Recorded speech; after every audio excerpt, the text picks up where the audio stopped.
June 15th, Early Church Fathers Readings. Irenaeus of Lyons, Against Heresies, Book 1, Chapter 25. The blasphemous claims of Carpocrates. Carpocrates and those who follow him have fallen into deep deception.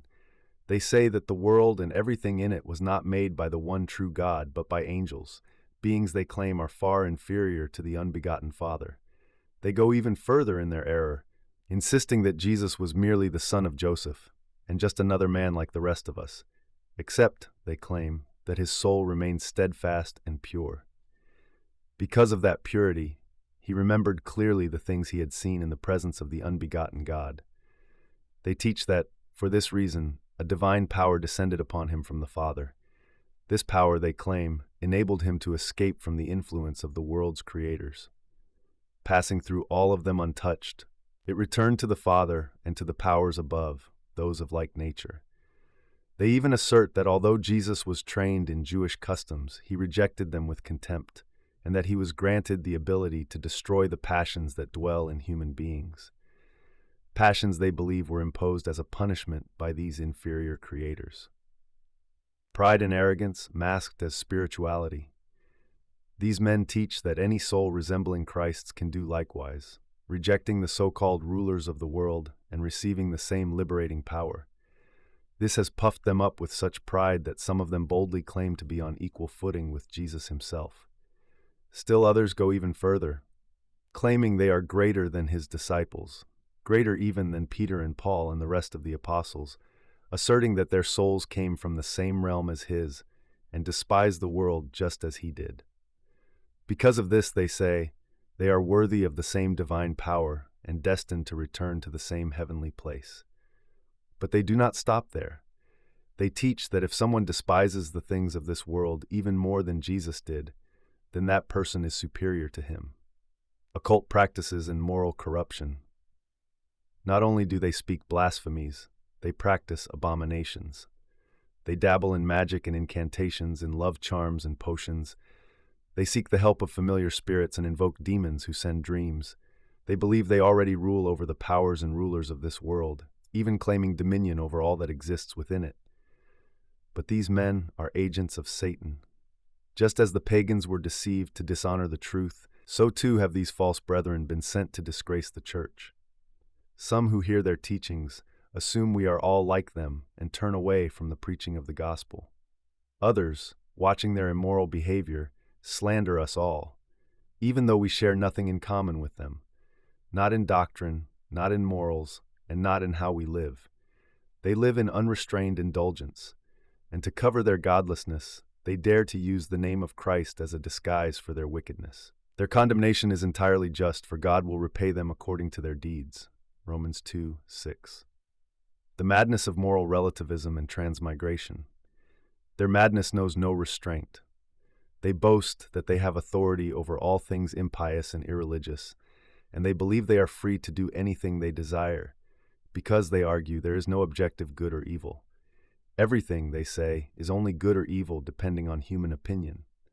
Because of this, they claim it is necessary for each soul to experience every kind of life and every kind of action by transmigrating from one body to another.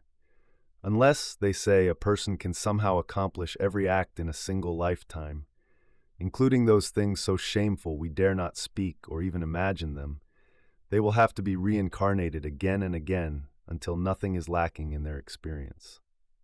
Their writings insist that only by passing through every kind of existence can a soul be truly prepared for release. They teach that this is what Jesus meant in the parable. While you are with your adversary on the way, give all diligence that you may be delivered from him, lest he hand you over to the judge, and the judge deliver you to the officer, and the officer throw you into prison. Truly I say to you, you will not come out until you have paid the last penny. Luke 12:58-59. They twist this saying to claim the adversary is one of the world's ruling angels, whom they also call the devil.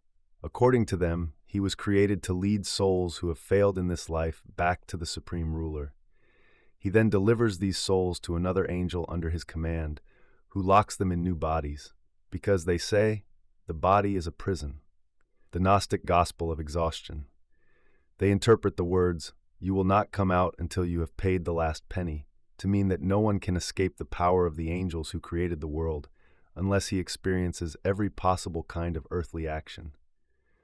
Only then, they say, is the soul fully prepared to rise beyond the reach of those angels and ascend to the God who is above them all.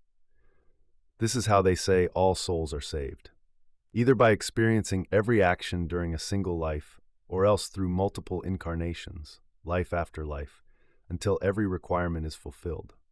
When the soul has completed every experience and nothing more is needed, then at last it escapes the body and returns upward, never to be imprisoned again. Their blasphemy and veneration of idols. So then, if you find them engaging in ungodly or unlawful actions, they have already prepared their excuse. These things are not evil by nature. In their own writings, they openly state that Jesus taught these things privately to his apostles in secret, and that they were given permission to pass them down only to those who were worthy. According to them, salvation comes through faith and love alone, and all other actions are indifferent, neither good nor evil in themselves, but judged only by human opinion. Some even go so far as to brand their followers, marking the inside of the right ear. From this group came Marcellina, who arrived in Rome during the episcopate of Anicetus. She brought these teachings with her and led many astray. They call themselves Gnostics, as if they alone possess knowledge. They even maintain physical images, some painted, others sculpted. They claim that Pilate himself made an image of Christ while Jesus was still living among them. These images they crown with garlands and place alongside portraits of pagan philosophers, Pythagoras, Plato, Aristotle, and others, offering them the same kind of honor. They adopt the same rituals of veneration as the Gentiles. Augustine of Hippo Confessions, Book 10, Chapter 19, what it is to remember searching for the forgotten. But what happens when the memory itself forgets something? Suppose we know we've forgotten something and try to recall it. Where do we search, except in memory itself? There, different ideas may arise, one thing being offered in place of another, but we push them aside until we find the one we're after. And once we do, we say, "That's it?" But we wouldn't recognize it unless we already knew it, and we wouldn't know it unless we had remembered it. Clearly, then, we had forgotten it. Still, perhaps we hadn't forgotten it completely. Maybe part of it was still present in memory and was searching for the rest, realizing that something was missing. It's like when we remember a person's face but forget their name. As we try to recall it, irrelevant names arise, but we discard them because they weren't typically associated with that person. We keep searching until the correct name appears, fitting and familiar. Traces that guide the search. Where does that correct name come from, if not from memory itself? Even when someone else reminds us and we suddenly remember, it's still our memory confirming it. We don't accept it as something new, we recognize it. But if it had been completely erased from memory, even another person reminding us wouldn't help. We wouldn't recall what we don't even remember ever knowing. So when we search for something we've forgotten, we haven't entirely forgotten it. We still remember that we've forgotten. But if the idea is wholly lost, then we can't even look for it. Thomas Aquinas, Summa Theologica, Part 1, Question 83, Article 2. Whether free will is a power objection. It seems that free will is not a power, for no natural power fails in its operation, but man sometimes does not act freely. Therefore, free will is not a power. Responsio. Free will is indeed a power. More precisely, it is a power of the rational soul. A power is that by which a being is able to act. Just as the intellect is the power by which we understand, and the will is the power by which we desire, so too is free will the power by which we choose. Free will is not a separate power from the intellect or the will, but it operates through both. The intellect presents possible options. The will inclines toward what appears good.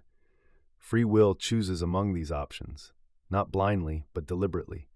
It presupposes reason and aims toward a chosen good. Unlike the lower animals, which are guided only by instinct and appetite, humans deliberate. We weigh outcomes, foresee consequences, and decide among alternatives. This ability to deliberate and choose is not a weakness but a sign of power, the power of the soul to act in accordance with reason. Therefore, free will is rightly called a power.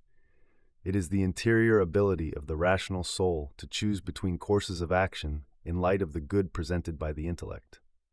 Quick summa. Free will is a real power of the rational soul, enabling humans to choose among options through the cooperation of reason and will. Illustrative story. Tim McCormick and the Locked Gate. Tim was the kind of man who always blamed the lock. If a gate was closed, he'd say it was rigged. If a key didn't turn, he said it wasn't made for him. Everyone around town knew Tim never owned a garden, but he was constantly trying to open other people's. One day, Tim came to a new gate with a golden latch and a plaque that read, "Enter by wisdom, not by force." He shoved, kicked, cursed. When it didn't open, he yelled, "See? I told you free will is a myth. Some of us just can't get in." But nearby stood a woman named Nicole who had read the instructions. She studied the latch, remembered her father's lessons, and calmly turned the mechanism. The gate opened without resistance. "You just got lucky," Tim muttered. "No," she said. "I used my reason, and I chose. Free will, like that latch, is a power, but it works only when joined with understanding." Tim had arms to push, but not the will to learn. Nicole had no more strength than he did, but she had reason and the choice to use it. That's the point. Free will is not raw force. It's the soul's power to choose the good through reasoned action.